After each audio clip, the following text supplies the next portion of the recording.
Hi and welcome to this high yielding session of dermatology. So we are starting a new series where we are discussing clinical science and dermatology. So this is the part 1 of clinical science. So let's begin. First, in neurofibromatosis type 1 we have buttonhole sign. So what is a buttonhole sign? As you can see, when the neurofibroma, which is there, the lesion, when it is pressed on palpation, so it disappears into the subcutis, and when we release, it appears back. So this is your buttonhole sign seen in neurofibromatosis type 1. Other part, which is pathognomic dermatological feature of NF1, is your crow's sign, which is axillary freckling. So as you can see, this is your axillary freckling, which is crow's sign. Next dermatological sign is, so it is seen as coast of Maine and coast of California. So coast of Maine and coast of California are basically the arrangement of your appearance of cafe spots. So as you can see in coast of Maine, so basically coast of Maine appearance is seen in McCune-Albright syndrome, and this is McCune-Albright syndrome because the borders here are irregular and they are interrupted. So this is coast of Maine appearance.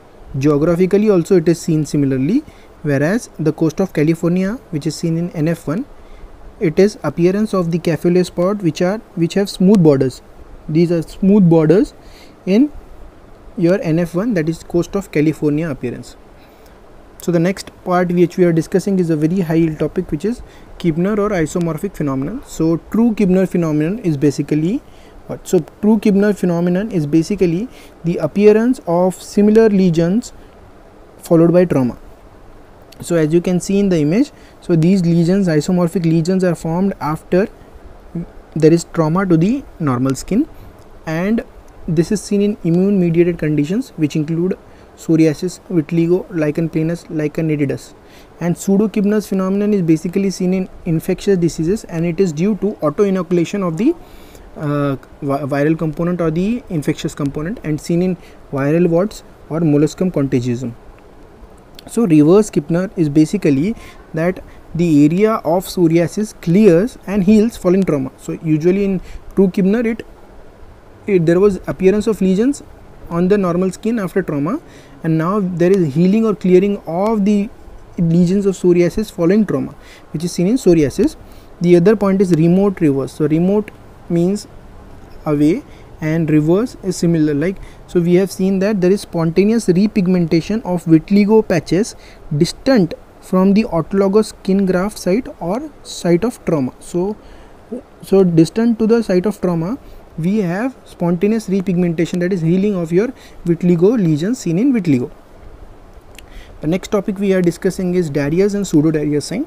So Darier's sign is seen in cutaneous mastocytosis or urticaria pigmentosa. So this is the image where there are usually a infant or a child which has these hyperpigmented lesions on the back. So these hyperpigmented lesions, when they are scratched with blunt object, this results in mast cell degranulation and histamine release, and this will cause erythema and urticarial halo, as you see here. Now pseudo Darier's sign is basically seen in congenital smooth muscle hematoma. So similarly, when we scratch the lesion, there is piloerection, and there is transient induration of the lesion here, as you can see. So the next topic we are discussing is nail signs in few dermatological conditions. So most common nail sign and most specific nail sign.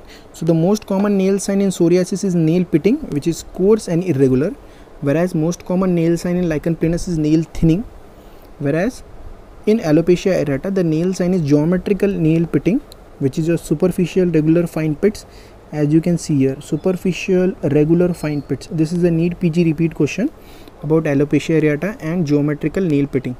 So the most specific nail finding in psoriasis is basically your salmon patch or the oil drop sign, whereas in lichen planus it is your pterygium of nail. Pterygium is basically a wing shaped lesion, and this is the wing shaped deformity of your nail which is seen in lichen planus, most specific or pathognomic feature. The last point in our part 1 of dermatological clinical sign is your carpet tag or cat's tongue sign seen in discoid lupus erythematosus. So there is adherent lesions or follicular plugging on the under surface of the scale. So this is DLE lesion seen on the face and the skull. So as you can see, the lesions which are there, there is adherent scales and follicular plugging which appear like cat's tongue or carpet tag sign. Okay, so this is the lesion. So this was all about part 1. Stay tuned for part 2. Thank you.